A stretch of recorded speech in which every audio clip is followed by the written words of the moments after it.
Welcome back to my channel Raghu Anand sir. In this series, the next couple of videos, we'll try to understand the business models. Okay, in today's video, I'm going to talk to you about food delivery models like we have Swiggy, we have Zomato and so on. So I'm not going to talk very specifically and technically about a particular brand. I'm generally going to talk to you about how these food delivery business models work. Let's go to the whiteboard. Okay, when I say food delivery business model, I'm talking about three verticals. First thing is we talk about something called the food delivery. Second thing is we talk about their advertising business. And third, we also talk about their business consultancy. Now, if you look at Swiggy, Zomato, etc., you will find that their valuation is somewhere around 3 to 3.5 billion US dollars. But also they are reporting losses. We use a term called cash burn, etc. Also, they are reporting a loss of around 300 million US dollars. Now, why is it that these companies are suffering losses? Is it that they are not able to run the business profitably? Where is that they are losing, etc. So we'll try to understand. Now, first let us go to the concept, their first vertical, which is their primary business, which is the food delivery. Now, generally it so happens that in case of food delivery, they're actually being it looks like they're being very profitable. I'll tell you how. Say for example, you are wanting to order a particular food item from a hotel.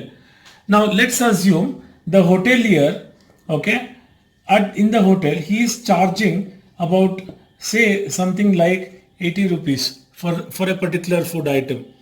Maybe it is a dosa or something like that.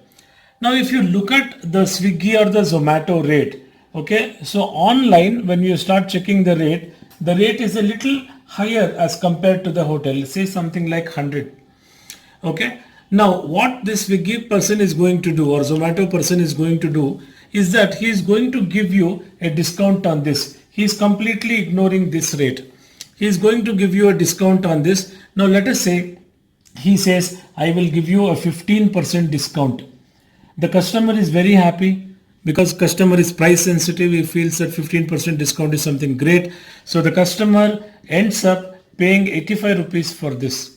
Now, is it that he buys for 80 and then sells it at 85 rupees to the customer? No. Swiggy person is going to approach the hotelier and say that we are going to take away the food from you, because any hotelier, if you ask him a question, what is better?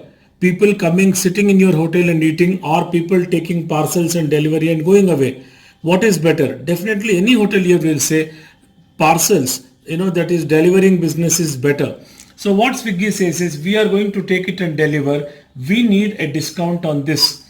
And let us say, for example, the hotelier says, all right, I will sell it to you for say 70 rupees.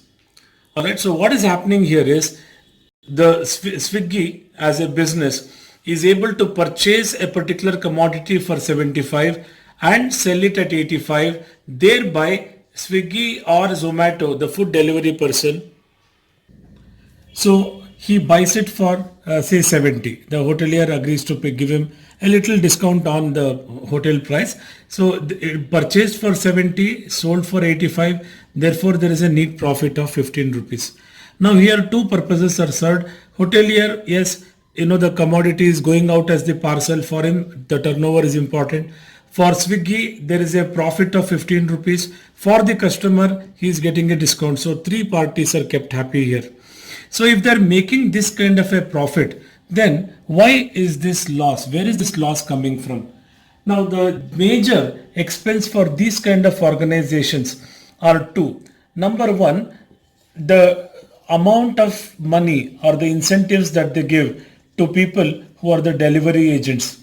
And second thing is their majority expenses also is because of their app maintenance. See, let's try to understand one thing.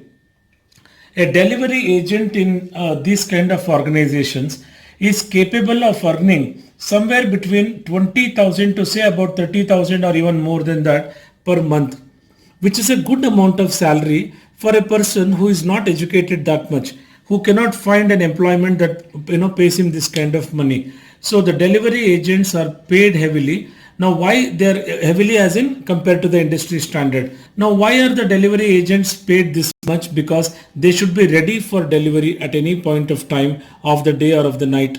Whatever be the climatic conditions, even if it is raining, you will find that these guys are ready to deliver, because the more they deliver, the more quickly they deliver, the more promptly they deliver, they are going to be getting their commission, incentives, etc.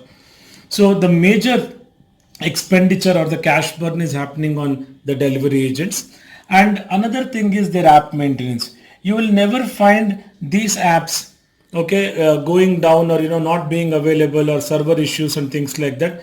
Even if they have to maintain this, they do it at some very odd hours of the day, say something like, say 12 midnight to 6 in the morning or something like that maybe. All right, so which means that the major expenditure that these businesses are incurring is on the delivery as well as on the app maintenance, their the back office and things like that. And also they do advertising. Now what is this advertising? If supposing somebody is searching for a particular type of a hotel, particular type of a food, if your product has to be one of the first or something like that, then in that case Swiggy will offer you the advertising services where customer is going to pay. So which means that becomes a revenue for the organization. All right, or say something like you've started a hotel newly and you want to advertise it more, so as a pop-up it can always come up on the app, etc. And because of this they earn. And lastly, we also talk about something called business consultancy. Now business consultancy it is not that you have some capital, you feel like investing, you invest it off on a food business. You can always consult Swiggy, because every time they're delivering something to you, mind well, these companies have something what is called as a data. So they know like what food product is sold where, all right, and who are the type of customers, what is the repetitiveness of the orders, etc. So everything they'll come to know. So let's say you want to deal in veg food, you want to deal in say non-veg hotel or whatever it is. The moment you contact them, they are going to give you a consultancy, and they will geographically tell you where a particular type of food is very comfortably being sold, etc. Okay, so they are going to give you advisors. They are going to help you set up your business. So if you look at this, these are the three ways generally right in which the food delivery businesses are being done. And cash burn, as I said, happens in these cases. Perhaps this is the reason that there are a lot of losses which are reported year after year. But in spite of all that, people are still wanting to invest in these kind of businesses, and their valuation also, as I already said, has gone high. Thank you so much. I hope this was of some help to you. I hope this gives you a general insight into how a food delivery business model works. Thank you.